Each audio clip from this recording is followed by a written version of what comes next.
Hello guys, welcome to Filmy heart. First of all really sorry guys, చాలా gap ఇచ్చాను. ఈ మధ్య కొంచెం బిజీ అయ్యాను కాబట్టి కుదరలేదు. ఇక జాక్ విషయానికొస్తే, జాక్ కొంచెం క్రాక్.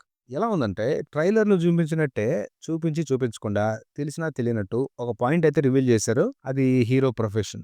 అదేంటో చెప్పాల్సిన అవసరం లేదు. ఎందుకంటే చాలా వరకు రివీల్ చేసేసారు. తెలిసే ఉంటుంది ఆ ప్రొఫెషన్ ఏంటో. సో ఆల్రెడీ డైరెక్టర్ భాస్కర్ గారు రివీల్ చేశారు కాబట్టి చెప్తున్నా కోర్ పాయింట్. రాతికి, శిల్పానికి మధ్య ఉండే తేడాను చూసి వాటిని జడ్జ్ చేసే మనుషుల మధ్య రాయి చేసే ప్రయాణమే ఈ సినిమా. మేజర్‌గా చెప్పాలంటే టెక్నికల్లీ సినిమా చాలా బానే ఉంది. Camera work and colouring biggest plus సినిమాకి. ఇక స్టోరీ విషయానికొస్తే నేను సిన్సియర్‌గా ఒప్పుకుంటున్నా, ట్రాఫిక్ వల్ల ఒక 10 మినిట్స్ సినిమాని మిస్ అయ్యాను. కానీ మేజర్ కంటెంట్ అయితే మిస్ అవ్వలేదు. సో ఆ మేజర్ కంటెంట్ మిస్ అవ్వలేదు కాబట్టి దాని వరకు మాట్లాడుకుందాం.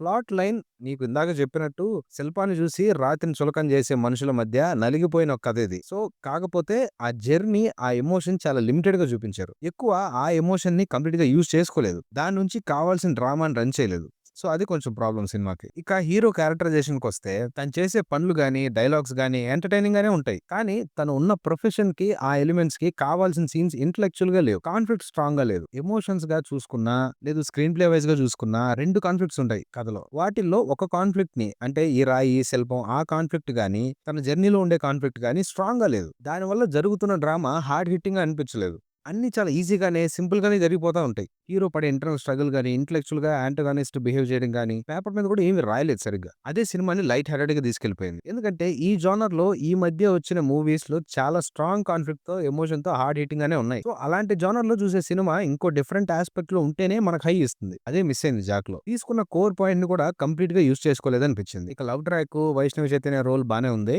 స్టోరీకి నీడ్ ఉన్నంతలో బానే యూజ్ చేసుకున్నారు గానీ, తన రోల్‌లో రైటింగ్‌లోనే అంత ఇంపాక్ట్ లేదు. తన లుక్స్ మాత్రం చాలా బాగున్నాయి. చాలా ఎక్స్‌ప్రెసివ్ ఫేస్ తనది. కరెక్ట్ క్యారెక్టర్ పడాలంతే. 'ప్రకాష్ రాజ్' గారు, 'నరేష్' గారు ఉన్న వరకు బానే చేశారు. ప్రాబ్లమ్ ఏంటంటే రైటింగ్ పార్ట్‌లోనే వాళ్ళ క్యారెక్టర్ ఏమీ లేదు అంతగా. ఒక రకంగా చెప్పాలంటే కోర్ ఎమోషన్‌లోకి వేరే ట్రాక్‌ని తీసుకొచ్చేయడం వల్ల సినిమాలో ఉన్న హార్ట్ టచింగ్ పాయింట్‌ని మిస్‌లీడ్ అయిపోయినట్టు అనిపించింది. ఇప్పుడు 'బొమ్మరిల్లు' గాని, 'ఆరెంజ్' గాని, 'పరుగు' గాని కోర్ పాయింట్ ఏదైతే ఉందో దాన్ని ఎస్టాబ్లిష్ చేసుకుంటూనే అన్ని క్యారెక్టర్స్ ఉంటాయి. ఎండ్‌కొచ్చేసరికి అదే కోర్ పాయింట్‌కి ఎండ్ పడుద్ది. కానీ 'జాక్‌లో' కోర్ ప్లాట్ నుంచి ఏదో చెప్పాలనుకుని అక్కడి నుంచి అంటే ఆ డ్రామా నుంచి ఎటెటో వెళ్ళిపోయి లాస్ట్‌కి ఒక ఎండ్ పడిపోద్ది.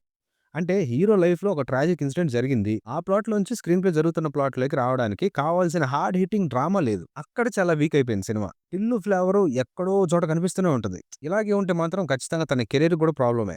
ఎందుకంటే టిల్లు అనే క్యారెక్టర్ అంత ఎక్కేసింది జనాలకి. సో చాలా చోట్ల బ్యాక్‌గ్రౌండ్ లొకేషన్స్‌కి వీఎఫ్ఎక్స్ వాడారు. అది చాలా బ్యాడ్‌గా ఉంటాయి. ఇక సాంగ్స్ పర్లేదు బానే ఉన్నాయి. లైట్ హార్టెడ్‌గా అలా ఫీల్ ఇస్తది. వెళ్ళిపోతాయి. మేజర్‌గా చెప్పాల్సింది కాన్ఫ్లిక్ట్ స్ట్రాంగ్‌గా లేదు.